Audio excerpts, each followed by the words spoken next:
Welcome into October and welcome into another episode of Six Rotations brought to you by SNA Sports, better equipment for a better game. He's Mick Haley. He's won a couple national championships. I'm Daniel Gilman. I haven't won much, but we are very happy to be with you once again. It's another episode here into conference play, Mick. As always, we'll go over the AVCA TerraFlex Top 25 poll, examining what is a near historic week for the Pac-12 conference. We had that awesome Washington State-Oregon matchup, some huge upsets, and then at the end of the show, the Washington State standout, a player that you need to start learning how to say her name, and I need to hopefully get it correct right here, Mick. We are going to be joined by Magda Jehlarova at the end of the show to talk to us about pronunciations, about the Washington State Cougars, and about that matchup at Oregon. And I think we've got to start right there. Before we get to the polls, Mick, I was able to watch most of it.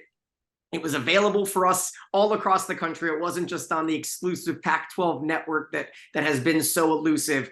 And Oregon leading late. It looked like we were going to get a classic 5-set thriller after an awesome third set that Washington State took in extra points, but the Cougars were dominant in the fourth late to stun Oregon on the road in 4.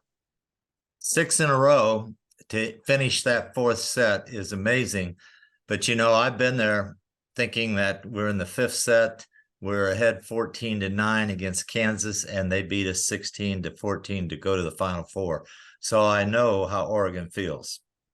And then if you go through what Washington State has done this season, they started their year with a loss in 3 sets in Louisville. And since then, Mick, they have beaten BYU, Baylor, Texas, Washington, and now Oregon to start their conference season 4-0 with some of the best wins in the country, some of the most dominant performances going to Gregory and doing what BYU, the other Cougars, couldn't quite do here this weekend. We'll talk about that phenomenal set of matches Thursday and Friday. But when you talk about the setter matchup, what we saw, and we're going to talk to Magda about working with and dealing with, you know, the ups and downs of a career that has been so long. This is a Washington State team. We've got to pat ourselves on the back, right? Because this is the team that we picked in the beginning of the year. We threw a dart. We wanted one team that was outside the top 10 that was going to surprise. And here we sit, Washington State. They're in the top 5. I don't want to give any spoilers away. We'll talk about it in a second here. But when you watch them, do you feel the connections of so many of these seniors with Pia Timmer and Magda Jehlarova and, of course, the setter? Yeah, they give me a sense of almost an international team, the way they play together. They don't get too rattled. They come back from deficits. I would have liked to seen their defense be a little bit better against Oregon like it was against Texas, but that was a pretty high level, and that match was a very powerful match played in Oregon this weekend. Yep, so it was Argentina with 39 assists. She added 4 kills. Magda with 12. Isanovic with 14. Timmer added 13. You mentioned the defense. Both teams hit under 150 in that matchup in Eugene. And so as the schedule continues on for the nation's darling, a weekend set up this week, Mick, right off the bat, 7 days removed from the Oregon matchup, Stanford's going to head up to Pullman for a top 5 duel. And so with that, why don't we bring it up? Let's show you the top 5. And so as we sit here with Wisconsin and Nebraska holding pat, Nebraska had a fun, exhilarating match against Purdue and then did it again against Indiana. And then Wisconsin, of course, sweeping Ohio State and demolishing the foes that everyone has kind of lined up for them so far. But yes, 3 versus 4 this weekend, Mick, is going to be one for the ages as Stanford swept Arizona State in a match that never really had a chance for the Sun Devils. Yeah, I think that's right. And I think the Sun Devils' a light schedule starting the season has popped them up there pretty high, but I don't know that they can live up to that. But Stanford is that good. So unfortunately, though, and we don't really have too many details on this, but Sammy Francis was injured in that Arizona State matchup. So for Stanford, you know, they had to deal with injuries earlier, right? They lost Kip for a match. They didn't have Baird for a match. Francis, who has been so pure, hit over 500 against Arizona State. So we'll have to keep tabs on what happens with the Stanford health situation. But they've got to go to a tough Washington team first, though, in a Friday night matchup. We haven't even gotten to the upcoming matches because I want to sit here and talk a little bit, Mick, with you about where we sit coming into October. When you were a head coach, did you feel like when the calendar turned into October, you wanted to mention anything to the team specifically about getting into a new gear? Well, I think October is the toughest month for collegiate women's volleyball. First round of tests many times happen here. You're over the excitement of the season starting. You've been at it since August 10th. You've gone 2 months now, and it is hard to get through October. You get excited when you get to November and you know Thanksgiving's coming, but October is a bear. And we always talk to our team about this. We talked to them about rest. Sleep is extremely important. We talked about eating right. We talked about limiting sleepless nights. We talked about everything. Did it do any good? I don't know, but we sure talked about it.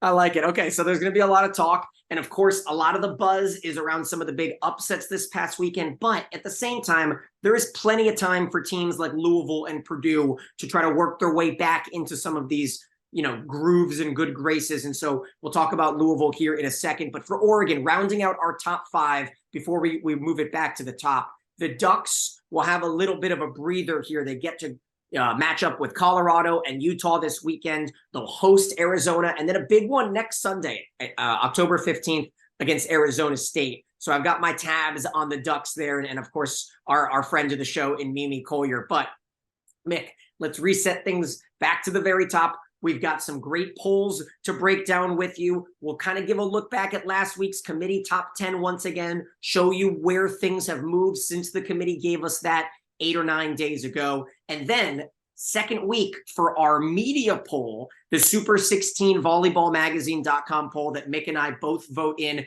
And I think some of the 20 through 25 decisions of the coaches this week are certainly going to lead towards us being a little harsh on some of these coaches' voters, at least myself. I can't speak for Mick, but Mick, let's go back into Big Ten country, where Wisconsin swept Ohio State, swept Michigan. They got 60 of the 64 first place votes. And then with the Huskers, who went 5 with Purdue, had a wild one. Purdue had a huge lead in the second set to try to go up 2-0. It was 19-15. Then Nebraska dominates the third. Then Purdue finishes the fourth on a 10-0 run. The Boilermakers would come back down 8-4 in the fifth, pull within 1 at 11-10. And then Nebraska pulled away at 15-11. So, you see that, and you see Purdue lose to Northwestern. It's like, all right, is the Big Ten really just going to be 2 and then everyone else and maybe Penn State hanging in purgatory? Well, I think it's interesting. The coaches in the top 16 poll, they only have 1 point difference between Nebraska, Wisconsin. The last 2 or 3 weeks, I haven't had Wisconsin being number 1. I've had Nebraska being number 1, Stanford number 2, Wisconsin number 3, particularly because of Wisconsin's schedule. I'm not sure where they are in the top 3, but until they start playing the top teams, a couple wins over Arkansas don't do it for me. 5-game win at Florida. I think Florida is really good. I think that's a good measure of being in the top 4. But I have Nebraska gutting it out, playing a pretty good schedule, and I give credit for the people scheduling this fall right now. We'll find out by the end of October, after everybody plays some quality teams, where they are. But right now, it feels to me like Nebraska should be number 1. Okay. Yeah. It's interesting where so many of the coaches give the first place votes to Wisconsin. How about the Super 16 poll? And we'll look at this now, and then we'll go over the rest of the AVCA top 25. But because we're talking about these top 5 teams, it's the same 5 here for the Super 16 media poll, where 12 voters, including yourself and me and Michaela Chester and Emily Eamon and Lincoln Arniel and Sam Gore and Lee Feinswag and so many other fantastic journalists and lovers of this sport. And you can find it on volleyballmag.com. We have a very slim margin between Wisconsin over Nebraska, just 1 total point in the 1 and 2 battle, and then Stanford 3. And I'll tell you what, Mick, I was very close to giving Washington State the 3, but knowing that they're going to match up this weekend, it didn't really feel that necessary to make the jump yet, because Stanford and Washington State will meet. But then you've got teams like Florida and Louisville, who both suffered losses and yet stay ahead of Texas in the Volleyball Magazine poll. And then why don't we go, poll frenzy here, and you take a look at the top 25 for the AVCA Terraflex, and it's Texas that jumps Florida. The Gators lost to Texas A&M, but Louisville gets beaten down bad by NC State on Sunday. It was it was a showcase for Luka Slave, wasn't it? It was a four set lopsided effort in one that Louisville just did not look like the better team. Well, Louisville looked tired, and I thought De Beer especially has carried such a heavy load that some of those other kids had to pick it up. But basically, North Carolina was hot. They were on it. They were swinging freely the whole game. I thought it might be a 3-0 for North Carolina State. That's the fight that Louisville had in that third set that got them the win there. To get back though to that poll, I just think Florida and Texas need to be in front of Oregon. I watched Oregon in the Washington State match. I know they're good, but I think Florida and Texas, I've watched them play 3 or 4 matches now at top level, and they're part of the top 6 in my opinion, both of those teams. Interesting. I'm not quite sure that the Gators, who have now been pushed, deep by a bevy of teams, and now losing 5 to Texas A&M, the magic has worn off. Lauren Muff the setter was able to bounce back for the Gators and beat South Carolina, but that was still a 4-set match. It was, of course, a 2-point 5th set as the Gators led 8-5 in the 5th against Texas A&M, blew it on a very tight point at 14-13. I don't know. I've got Oregon above Florida. I'm just not quite sure that the Gators without Alexis Stuckey can dominate, and that's what you need to do in a conference like the SEC. I guess not anymore, as we can kind of bring in some more SEC talk here. Tennessee, with their highest ranking of 12, their highest ranking since 2006, Mick. It is an unbelievable run for the Volunteers. They have now won 8 straight matches. They beat Mississippi State in 4. They swept Ole Miss. A couple other notable notes. It's Washington State's highest ranking ever and Oregon's highest since 2012. So some real fun historical matchups and match situations here. But Tennessee and Arkansas are certainly, in my book, a little bit better than Florida, where I sit right now, based off of what they've done with the players on the floor. I'm just saying, without Alexis Stuckey, I'm just not sure the Gators are going to be able to hang. Let me throw something at you here. Pitt, Georgia Tech, Tennessee, Penn State, and Arkansas haven't beaten anybody yet this year. So I can't do that. I can't move them up. You talk about Florida, they've lost A&M and Wisconsin, but they've also beat Penn State, Stanford, and Minnesota. So with an All-American, right? Is it, you have to have that conversation, Mick, where you don't have that player anymore, and it's the most important player on the court. Well, they've shown that they haven't dropped off that much without Stuckey.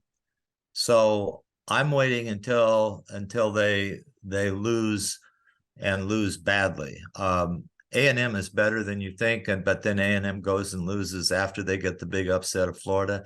There's going to be a bunch of those. And how about this? You can talk about Northwestern beating Purdue, and you can talk about all these upsets. We're going to see a bunch of these things come October, because people are going to be tired.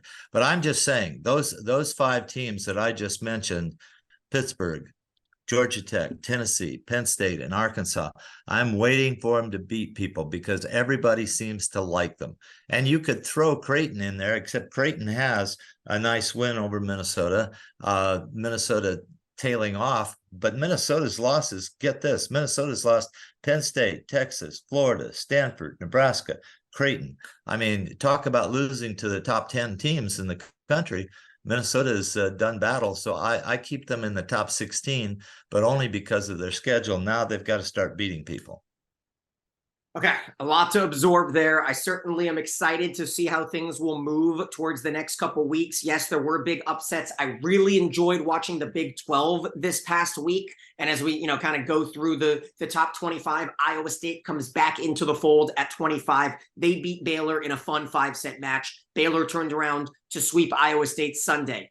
Kansas brings Houston to the brink, their first 5-set match for UH, and Kansas wins it on Friday and then comes back and sweeps Houston on Saturday. I love Kansas. I put them in my top 16 for the Volleyball Magazine poll. But when you talk Pitt, and Pitt was able to just dominate a good Boston College team that you really like, sweep Syracuse as well. How about this, Mick? Pittsburgh is scoring at 18.4 points per set, right? That's behind just Stanford and Tennessee in any of the top 10 teams or any of the top 15 teams. So I think it's a Panthers team.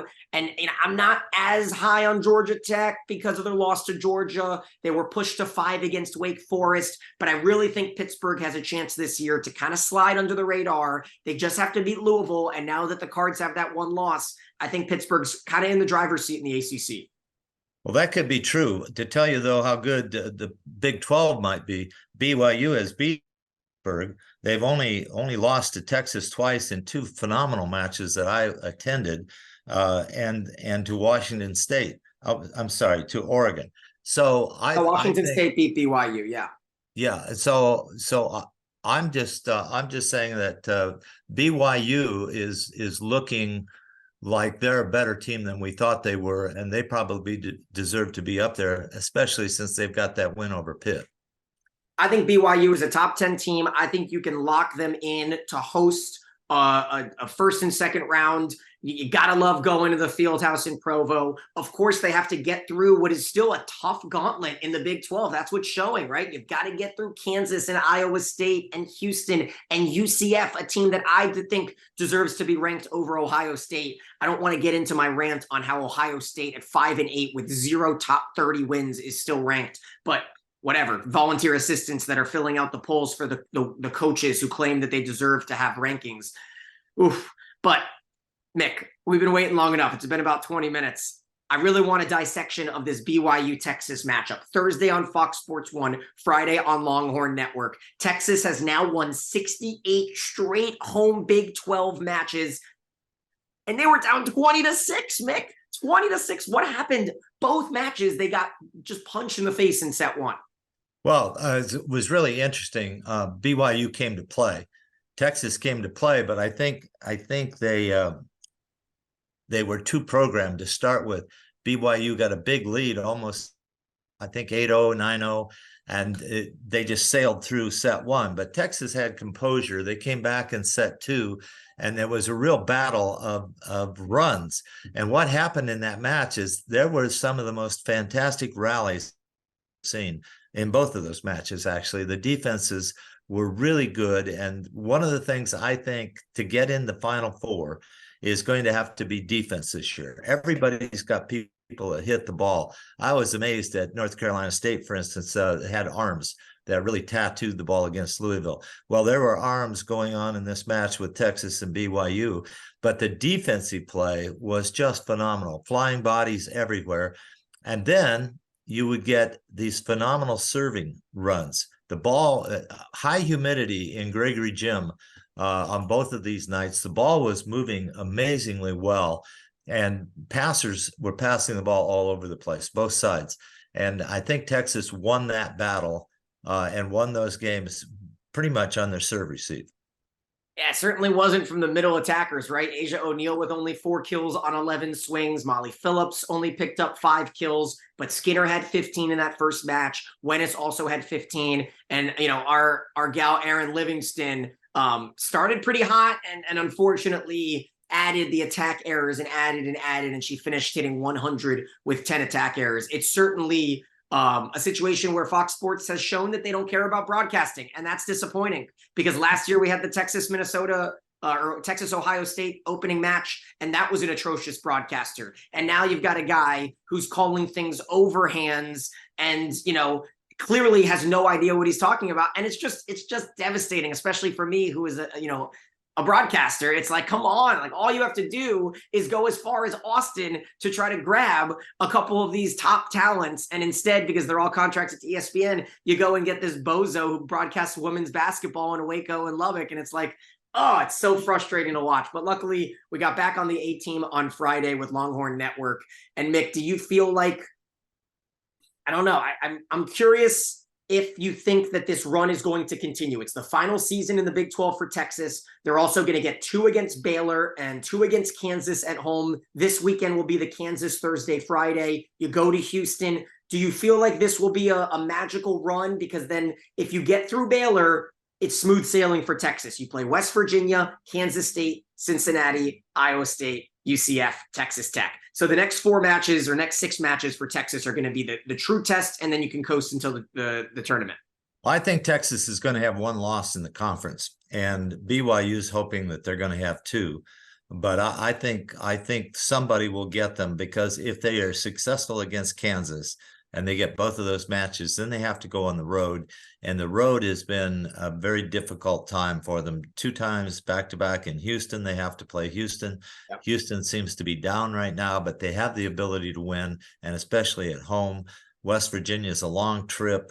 Kansas State's got that new facility, and they fill it for home matches. So there's a lot of things for Texas to look out for. But they usually have more trouble with Kansas at Kansas than they do in Gregory Gym. So I'm not sure how much of a threat Kansas is going to be this weekend.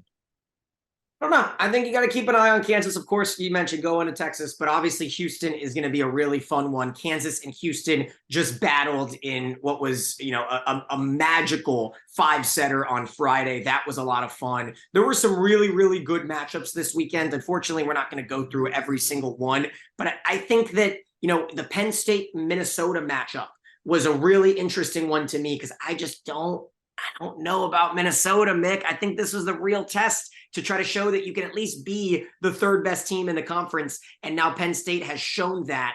And it's gonna take a little bit of test. And I think if you're Keegan Cook, you're okay with your team kind of going on the road in the tournament. You don't need to have these lofty expectations anymore. Well, I don't know. I'm certainly waiting for the talent on Minnesota to stand up and fight. But so far, they haven't put up a pretty good battle, and we've got a third of the season gone, and now we've got conference matches. They have to win in conference to get ready for the tournament if they're going to, in fact, do any good at all. All right, Mick. So as we've gone over a lot of this top 25 poll here, I want to kind of keep this episode a little bit shorter because we've got the chat with Magda. But, here on the bottom end of it, we've got to talk a little bit about the upsets and the fact that teams like UCF and James Madison and even, Dayton is not quite getting the respect in these polls. And so as we look at this, do you think it's a result of just name recognition, or do you feel like coaches really do value the scheduling over everything else? Well, and they get comfortable with people, and the coaches are giving a lot of respect to Kentucky, to Ohio State, and to Minnesota right now. For their past performances and the quality of athletes they have in the program. So scheduling has a little bit to do with it. Dayton is in trouble only because their conference doesn't give them a chance to beat up on anybody that's higher than them in the poll. So you have to watch Dayton, and you have to see what they've done to get where they are. But they characteristically have been good the last 3 or 4 years. And I would say if people in front of them falter, the coaches should consider moving them up. But there's not going to be any head-to-head competition until the tournament, unless some of the people in Dayton's conference start doing well and start beating some people. And I think that time has probably passed, because they're only going to play conference teams. So I don't know if you're going to have those people move up. I think Western Kentucky's locked in like that. They can't really move up unless people falter here. Auburn is on the back burner here. They are sometimes good and not good, but Iowa State seems to be coming on. Arizona State benefited from a weak start and a lot of wins, but if they get beat up in the Pac-12, they drop. That means that maybe if they go below USC, for instance, USC can move up by beating an Arizona in conference, or beating Stanford, or beating Stanford, or Oregon, or Washington State. So it's kind of interesting to watch how the poll kind of now neutralizes itself. This week, I think Creighton plays Marquette coming up. Yeah, that's a chance for Marquette to get back into the poll with the win there. Santa Barbara, I don't think there's any chance. Pepperdine, probably no chance, because the conference is any top 25 teams right now. A&M is the one team that has a chance to move up. If they start beating SEC teams, they could move up as high as 16, 17, or 18.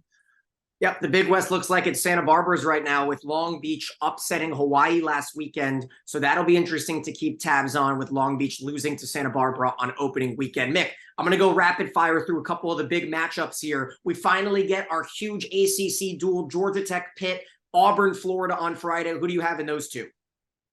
Well, I have Florida for sure, and I have Pitt. I think Pitt's production offensively outperforms Georgia Tech. I think Florida is just too strong for Auburn, and I was really disappointed when Auburn didn't swing. They had a chance to win the last match that they were in the fifth set and decided to tip everything. So I don't know if they're right there yet, knowing how to win in the big games. So I'll go with Florida. Meanwhile, our 1 and 2 have kind of cakewalks. Wisconsin has a midweek against Iowa. They'll face Illinois on Saturday. Nebraska against Michigan on Saturday as well. How about Ohio State, Penn State on Saturday? Do you feel like Ohio State can finally get that marquee win, or will Penn State just separate themselves more from the rest of the pack? Ohio State needs this win. Penn State, if they win, they move themselves up in the top 4 or 5 in the Big Ten. Now Ohio State's in trouble. This is a big match starting October for Ohio State, in my opinion. And then how about, let's go Pac-12. USC, Arizona State. Can the Trojans get into the top 25? Well, they've won 8 or 9 in a row here. They really feel like they're coming on. It would be a real step backwards if they would lost to their former assistant coach and Arizona State this weekend. So they're more on the defensive, where they have to win. Arizona State, I think, is free to show if they're good or not and knock off a team that's got 8 or 9 in a row. And then right on cue, as we throw things to Magda Jehlarova, Stanford, Washington State. What do we think? Boy, it's at Washington State. Yeah. It will be a 5-set match. Okay. And Washington State could prevail here because they don't have a real weakness for Stanford to attack. If Sammy Francis comes back, I think Stanford has the edge. Without her, I think Washington State takes it as well. Well, I voted Stanford ahead of Washington State. So just by the way I voted, I say I think Stanford's a little stronger. But I like when Washington State is playing and all 6 are playing on the same level. It is a fun team to watch, folks. You have to see this team play. Please get some fans in there in Pullman. Get that place jumping, because if you can get home court advantage, that is a huge edge. So we'll throw things over to ourselves now. Mick, one more. I just want to tell you about Pullman. They've added to the problem. Jen Greeny went out, raised $800,000. They put Terraflex, the whole gym, for all the practice courts and everything. Then they brought in 800 more bleachers in the end zone. So now it's a tight 3 surrounded sides of the court, and those fans are filling that thing every night. So Stanford's going to have their work cut out for them. Cannot wait. That's going to be really fun on Sunday. So is this chat with the All-American, one of the most underrated players. We got back-to-back West Coast underrated stars in Livingston last week, and Jehlarova here coming up next. Joined now by the 3-time All-American middle up in Pullman, Magda Jehlarova. And well, Magda, first off, how do we grade the name saying throughout the years that you've gone through? Have people gotten better at saying your last names now that you're a 5th year? Oh, yeah, there's been a huge improvement. Like my freshman year, when they said my name, I feel like most people didn't even know they're talking about me. now it's actually really good for most people. Fantastic. So, something that we really like to dive into with a lot of these players that might not be on, a Pac or a Big Ten team or some of the more well-known squads, is like, if you could just give us a few words on like what makes your team so unique. Obviously with Georgia Tech, they brought in the entire Brazilian brigade a few years ago and started the movement of international play. But sneaky out in Pullman, there have been an international pipeline for a little bit. Walk us through that story and how you got there. Yeah, well, I think it actually started with my freshman class.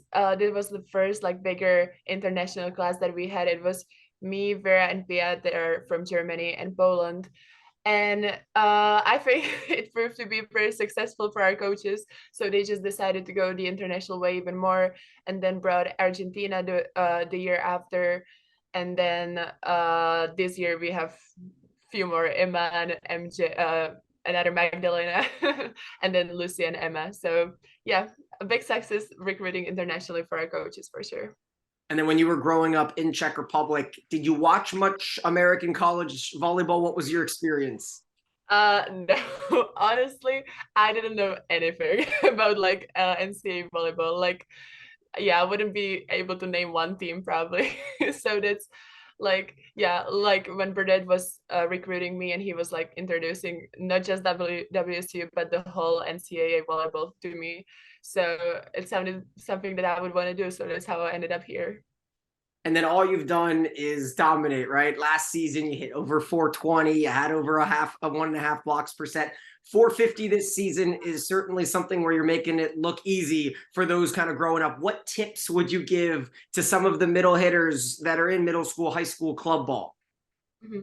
Well, I think our connection with Argentina is getting better like day by day. So just like trusting your setter a lot, giving her a ton of feedback. Like after every single set on practice or in game, I tell her like either it was good or like I needed a little higher, faster, anything. And I think it's beneficial for both her and for me, because sometimes she's like, "Oh, you're late," just like talking a lot to your setter because you are making each other better. So that would be my biggest piece of advice. Go ahead, Mick. Well, I was in the stands to watch your match with Texas, and was one of the best matches I've seen all year. What was your impression from the match, playing in a match with a full house like that, people screaming and yelling and players throwing their bodies all over? Just what was your impression playing there and playing against the Texas team? Mm-hmm. Well, they are playing in a really loud environment, but so are we when we play at home in Baller. We just knew that this time the crowd's not going to be cheering for us, but for the other team. So we talked before the game. We talked about like building a wall around our team, just focusing on ourselves, on not on defense, not on the other team, just trusting our skills, trusting each other's. And yeah, that's how we went into the game. We wanted to be super aggressive. We knew we had nothing to lose, and it was great. It was such a fun game, one of my favorite ones for sure this season. So this weekend you have Stanford coming up, and now you've done something new to your gym. Does Stanford know that you've added bleachers to the end zone of your gym? Well, I'm not sure how much of our film have they watched yet, so maybe they haven't seen it at all. But yeah, that was a great addition to Baller, because now it's decided the opponents always start on. So they have this huge crowd right behind them. Our student section, they're amazing. They're loud. They're talking a lot to the other team, which creates not the most welcoming environment for them. But yeah, it helps us a lot. They're our seventh player on the court, basically, and they're putting a lot of pressure on the other team as well. And which place is louder? Is Gregory Gym louder in Austin, Texas, or is Bowler louder? That's well, I mean, Gregor is a little bigger than Baller still. I think they have bigger capacity than Baller does. But yeah, it gets pretty loud there too. I don't know. I don't want to pick one or another. Yeah, well, when I played, I coached at USC and came there 17 years in a row. And it was loud every time I came there. And I don't remember ever leaving without playing 5 sets. Oh, yeah. So that's how ferocious Bowler is and was to our team. Our team they just decided every time we go, we're just going to play 5 sets because that's the way it's going to work out. So yeah, we've played a lot of 5-setters at home, that's for sure. I don't think any of the teams like coming to Baller and playing us. That's the mentality you want to have, Magda. And I want to talk a little bit about Sunday's match just yesterday for us recording here on Monday. For a bit of a perspective into your mind, when you have a match that you have higher errors, and I think, it was the highest error count that you've had at 6 in your career. How do you kind of power through that? Yeah, exactly. Right. Like, is that something you're thinking about? How do you work your way through that? And, for players that are dealing with a high error match, especially in the middle where you feel like all the pressure in the world is on you when you're making errors, how do you work your way through that? Yeah, well, I just ignore it. Like honestly, I just focus on one play at a time, and like if I get blocked, I'm like, well, whatever. I'm just gonna score the next one. I just try to not really focus on any mistakes I make. Just like playing free, trusting that next time it's gonna work out. And like usually I try to get a kill after I have an error, so it's been working pretty well for me, and it just helps like bring me back every single time. And I just know that my teammates that like if I'm gonna get set again, if I'm not gonna get set, at least I can take the block away and then make it easier for our outsides to score. So I'm just trying to work as hard as I can to create the best opportunities to score either for myself or for my teammates.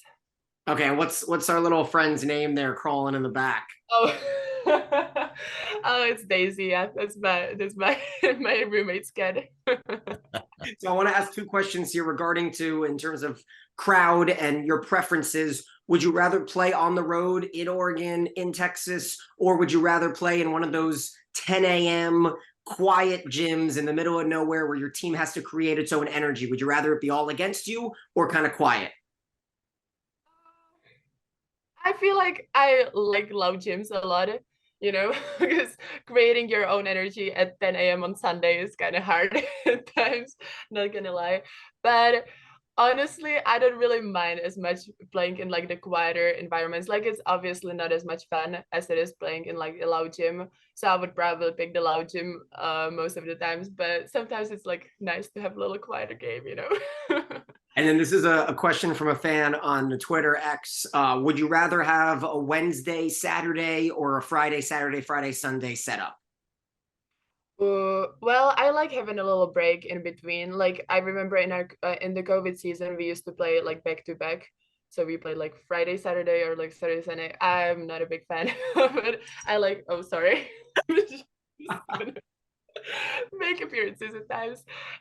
Yeah, I just like having like a few days in between to just like watch film, have a little bit of practice to work on some skills that maybe weren't working as well in the game before. So I would rather do like a Wednesday, Saturday game.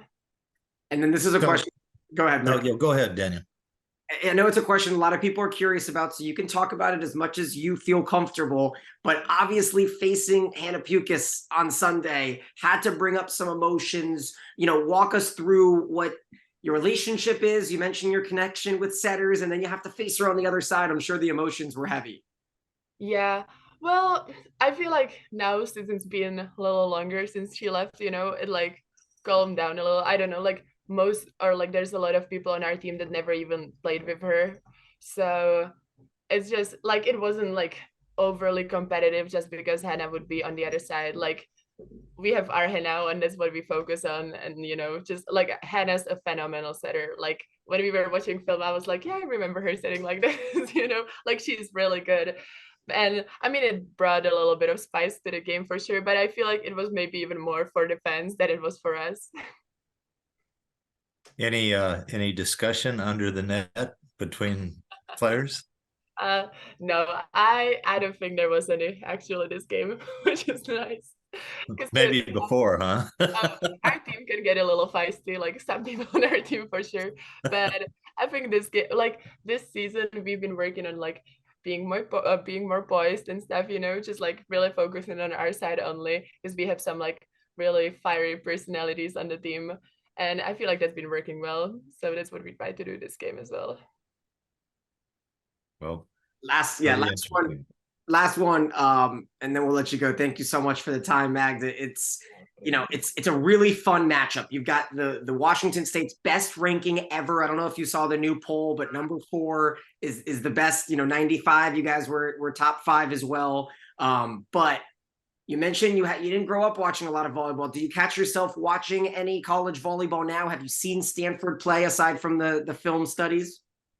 Oh yeah, like now ever since I came to the US and I like actually know what NCAA volleyball is, I've been definitely watching much more, like especially the teams from our conference that I know we're gonna be facing. I've watched quite a lot of them, even like in preseason when they were playing. And I actually played Stanford this summer because they were on their European tour in Prague or like in Czech Republic, and we were getting ready with our national team, so we scrimmaged them one day. So that was fun just seeing them back home. Okay, so you could store some things deep down about that offense. Oh, yeah, I know. Our coaches, they were like, we hope you were making notes. Just know what offense they're running, what are they doing different. But yeah, it was fun. So I definitely know a little bit more now. Fantastic, Magda. All right, so let's say it slowly for the fans. What's a good way for them to try to remember this last name? Because hopefully moving forward, is your plan to play internationally or in America potentially professionally? What's the plan? Mhm. I don't really have a specific plan just yet. I mean, I'm really excited to see how's the new US League gonna, turn out. So I was definitely thinking of trying that at least for like a season or two. I don't know, but I definitely want to play in Europe a lot because that's something that, like European volleyball, my parents can actually come watch it sometimes, which would be nice. So Very yeah, true. hope to end up in Europe. Okay, and so Jehlarova, Jehlarova. Jehlarova fans, Magdalena Jehlarova. Close Great. enough. Close enough. Thank you so much Great. for Magda and Mick. I'm Daniel. This is Six Rotations.